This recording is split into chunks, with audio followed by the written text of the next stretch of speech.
Hello नमस्कार, जय हिंद, वंदे मातरम। दोस्तों, आप सभी लोगों का स्वागत है आज की क्लास में। दोस्तों, अगर आप लोग एसएससी एमटीएस की तैयारी कर रहे हैं तो आज की क्लास बहुत ही ज़्यादा महत्वपूर्ण है। इस क्लास में आपको संविधान के कुछ ऐसे क्वेश्चंस कराए जाएंगे जो कि आपके एग्ज़ाम के लेवल के क्वेश्चन होंगे। इसी तरीके के क्वेश्चन आपके एग्ज़ाम में भी पूछे जाने वाले हैं, ठीक है। तो सभी क्वेश्चन को अटैम्प्ट करिएगा। इनके आंसर अगर आपको पता है तो आप लोग इनके आंसर को भी कमेंट बॉक्स में दे सकते हैं। पहला क्वेश्चन देखिए। क्वेश्चन कह रहा है कि भारतीय संविधान के भाग 4 में दिए गए नीति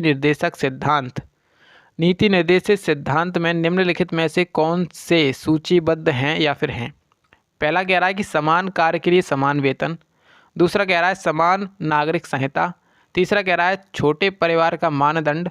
और फोर्थ कह रहा है कि प्राथमिक स्तर पर मातृभाषा में शिक्षा। तो देखिए, यहाँ पे हमें ये बताना है कि जो नीति निर्देशक सिद्धांत है उसमें से कौन सा सूचीबद्ध है। तो यहाँ पे 4 ऑप्शन है, इसमें आंसर हो जाएगा ऑप्शन नंबर बी इसका करेक्ट आंसर, यानी कि 1 और 2। यहाँ पे समान कार्य के लिए समान वेतन और समान नागरिक संहिता, इसका क्या हो जाएगा, करेक्ट आंसर है। समान नागरिक संहिता अनुच्छेद नंबर 44 में है। अब समान कार्य के लिए समान वेतन कौन से अनुच्छेद में है, ये आप लोग मुझे कमेंट बॉक्स में बताएंगे। नेक्स्ट क्वेश्चन कह रहा है क्वेश्चन में कि राज्य के नीति निर्देशक सिद्धांत किस प्रकार के मौलिक अधिकारों से भिन्न है। तो देखिए, जो राज्य के नीति निर्देशक सिद्धांत है वो किस प्रकार से मौलिक अधिकारों से भिन्न है। राज्य के जो नीति निर्देशक सिद्धांत है वो ऑप्शन नंबर सी इसका करेक्ट आंसर है। राज्य के नीति निर्देशक सिद्धांत प्रवर्तनीय नहीं है, जबकि जो अपने मौलिक अधिकार है वो क्या है, प्रवर्तनीय है, ठीक है। तो आंसर यहाँ पे हो जाएगा ऑप्शन नंबर सी इसका करेक्ट आंसर है। नेक्स्ट क्वेश्चन कह रहा है कि भारतीय संविधान के निम्नलिखित में से कौन से अनुच्छेदों में कौन सा अनुच्छेद राज्य की सरकारों को ग्राम पंचायतों का संगठित करने का निर्देश देता है। तो देखिए, ऐसा कौन सा अनुच्छेद है जिसके तहत राज्यों में जो राज्य की सरकारें होती हैं उनमें ग्राम पंचायतों को गठन करने का निर्देश देता है। तो आंसर यहाँ पे क्या होगा क्वेश्चन का आंसर हो जाएगा अनुच्छेद 40, ठीक है। अनुच्छेद 40 जो है ना वो ये कहता है कि राज्य सरकार जो है ना ग्राम पंचायतों का गठन करेंगी। ऑप्शन नंबर सी इसका करेक्ट आंसर हो जाएगा। ये क्वेश्चन आपके एग्जाम में पूछ सकता है, इंपॉर्टेंट है ये, ठीक है। नेक्स्ट क्वेश्चन देखिए। अब क्वेश्चन कह रहा है कि एक कल्याणकारी राज्य के निर्देशक आदर्श वर्णित हैं। एक कल्याणकारी राज्य के निर्देशक आदर्श किस में वर्णित हैं। तो 4 ऑप्शन है, आंसर यहाँ पे हो जाएगा ऑप्शन नंबर 1, यानी कि राज्य के नीति निर्देशक तत्वों में, ठीक है। नेक्स्ट क्वेश्चन कह रहा है कि शराबबंदी संविधान की किस धारा से निर्देशित है। जो शराबबंदी है वो संविधान की किस धारा के अंतर्गत आती है। तो आपका आंसर हो जाएगा धारा जो 47 है उसके अंतर्गत क्या आती है, शराबबंदी की प्रक्रिया आती है, ठीक है। नेक्स्ट आपके सामने क्वेश्चन कह रहा है कि राज्य नीति का निम्नलिखित में से कौन सा एक दिशा निर्देशक सिद्धांत महात्मा गांधी के दर्शन से जुड़ा हुआ है। तो कौन सा यहाँ पे आंसर हो जाएगा, आपका आंसर हो जाएगा ऑप्शन नंबर बी, यानी कि ग्राम पंचायतों की स्थापना। ग्राम पंचायतों की स्थापना यहाँ पे इसका करेक्ट आंसर है, ठीक है। क्वेश्चन इंपॉर्टेंट है, आपके एग्जाम में भी इसी लेवल का क्वेश्चन पूछा जाएगा, तो थोड़ा सीरियस होकर के जरूर पढ़िएगा इस क्वेश्चन को, ठीक है। नेक्स्ट क्वेश्चन कह रहा है क्वेश्चन में कि भारत का राष्ट्रपति कितनी बार पुनः चुनाव के लिए पात्र होता है।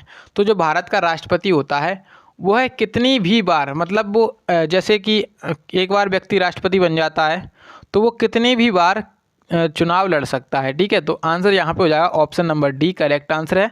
जो राष्ट्रपति होता है वो कितनी भी बार चुनाव लड़ सकता है। नेक्स्ट क्वेश्चन कह रहा है कि 2022 के भारत के 16वें उपराष्ट्रपति के चुनाव के लिए निर्वाचक मंडल में कितने सदस्य हैं। तो क्वेश्चन ये भी आपके लिए इम्पोर्टेंट हो सकता है, आपके एग्जाम में पूछ सकता है। तो 2022 के भारत के जो 16वें उपराष्ट्रपति के चुनाव के लिए निर्वाचक मंडल में कितने सदस्य थे। तो आंसर यहाँ पे हो जाएगा 788 सदस्य। ऑप्शन नंबर 20 का करेक्ट आंसर है, 788 सदस्य क्या होंगे, बिल्कुल सही उत्तर। नेक्स्ट क्वेश्चन कह रहा है कि भारत का महान्यायवादी किसके द्वारा नियुक्त किया जाता है। देखिए, जो अटॉर्नी जनरल होता है, अटॉर्नी जनरल, इसको हिंदी में महान्यायवादी कहते हैं, और ये किसके द्वारा नियुक्त किया जाता है। तो जो भारत का महान्यायवादी होता है उसको किसके द्वारा नियुक्त किया जाता है, उसे किया जाता है भारत के राष्ट्रपति के द्वारा, ठीक है। भारत का जो राष्ट्रपति होता है वो भारत के महान्यायवादी की नियुक्ति करता है, ठीक है। आंसर हो जाएगा यहाँ पे ऑप्शन नंबर बी। अब जी अटॉर्नी जनरल कौन से अनुच्छेद में है, तो अनुच्छेद नंबर 76 में अटॉर्नी जनरल की चर्चा है, इसको ध्यान में रखेंगे, आपसे क्वेश्चन पूछ सकता है। नेक्स्ट क्वेश्चन देखिए, राष्ट्रपति बोला गया है कि राष्ट्रपति क्या है, इनमें से 4 ऑप्शंस हैं कह रहा है कि संसद का हिस्सा नहीं होता है, संसद का हिस्सा होता है, संसद का हिस्सा होता है और संसद में बैठता है, संसद में वोट दे सकता है, उपरोक्त में से कोई नहीं या फिर उपरोक्त में से एक से अधिक। तो यहाँ पे इस क्वेश्चन का आंसर लगाएंगे आप लोग ऑप्शन नंबर बी।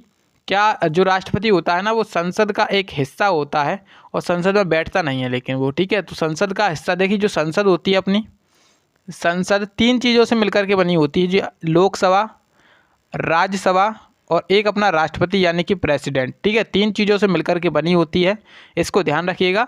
जो राष्ट्रपति होता है वो संसद का एक हिस्सा माना जाता है। नेक्स्ट क्वेश्चन कह रहा है कि भारत का प्रधानमंत्री किसके प्रति जवाबदेह है।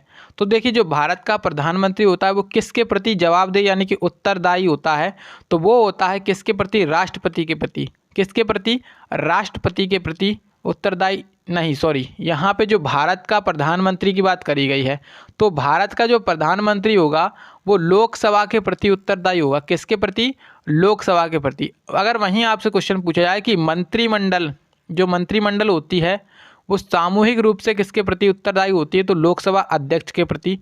और अगर आपसे पूछा जाए कि मंत्रिमंडल व्यक्तिगत रूप से किसके प्रति उत्तरदायी हो सकती है, तो आप कहेंगे कि राष्ट्रपति के प्रति, ठीक है। तो ऐसे क्वेश्चन आपसे घुमा करके पूछे जा सकते हैं। नेक्स्ट क्वेश्चन कह रहा है कि भारत सरकार का कौन सा अधिकारी सदस्य न होते हुए भी भारतीय संसद की कार्रवाई में भाग लेने का अधिकार रखता है। तो देखिए जो भारत सरकार का ऐसा कौन सा अधिकारी है जो उस सदस्य, मतलब जो सदन है वहाँ का सदस्य नहीं है, फिर भी वहाँ की कार्रवाई में क्या लेता है, भाग लेता है। तो आप लोग आंसर लगाएंगे यहाँ पे अटॉर्नी जनरल। अटॉर्नी जनरल इसका आंसर हो जाएगा। ऑप्शन नंबर बी जो है ना वो इस क्वेश्चन का करेक्ट आंसर है। अटॉर्नी जनरल यानी कि महान्यायवादी है, वो संसद की कार्रवाई में भाग ले सकता है लेकिन उसमें जो वोट है ना वो नहीं डाल सकता है, मतदान नहीं कर सकता है, क्योंकि वह उसका सदस्य ही नहीं होता है, ठीक है। इस वजह से वह वहाँ पे वोटिंग यानी कि मतदान नहीं कर सकता है। जो अपना अटॉर्नी जनरल है इसकी चर्चा अनुच्छेद नंबर 76 में है, इसको ध्यान रखेंगे। नेक्स्ट क्वेश्चन कह रहा है कि भारत के राष्ट्रपति अपनी शक्तियों का प्रयोग करते हैं।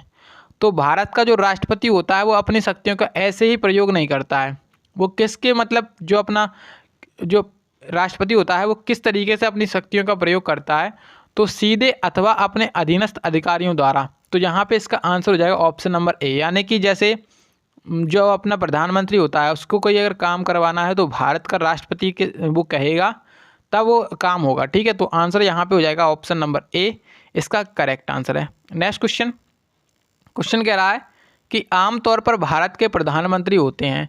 तो जो आमतौर पर जो भारत का प्रधानमंत्री होता है, आमतौर पर भारत का प्रधानमंत्री होता है वो होता है लोकसभा का अध्यक्ष, ठीक है।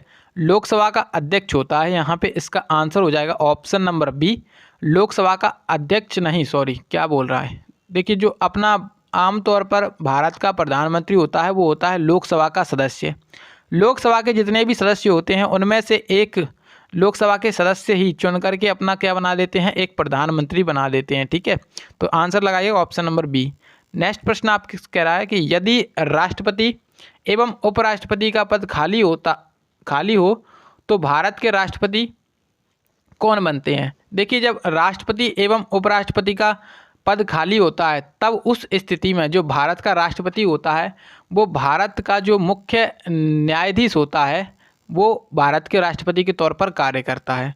भारत का मुख्य न्यायाधीश भारत के राष्ट्रपति के तौर पर कार्य करता है जब राष्ट्रपति नहीं होता है। पहले तो देखिए जो राष्ट्रपति नहीं होगा तो उसकी कंडीशन में उपराष्ट्रपति राष्ट्रपति का कार्य करेगा, लेकिन यहाँ पे हमसे क्वेश्चन में बोला गया है कि राष्ट्रपति और उपराष्ट्रपति दोनों ही लोग नहीं हैं। तब जब दोनों लोग नहीं हैं तो भारत का मुख्य न्यायाधीश होगा, यानी कि जो अपना चीफ जस्टिस ऑफ इंडिया होता है वो क्या होता है, वो राष्ट्रपति का कार्य करेगा उस स्थिति में, ठीक है।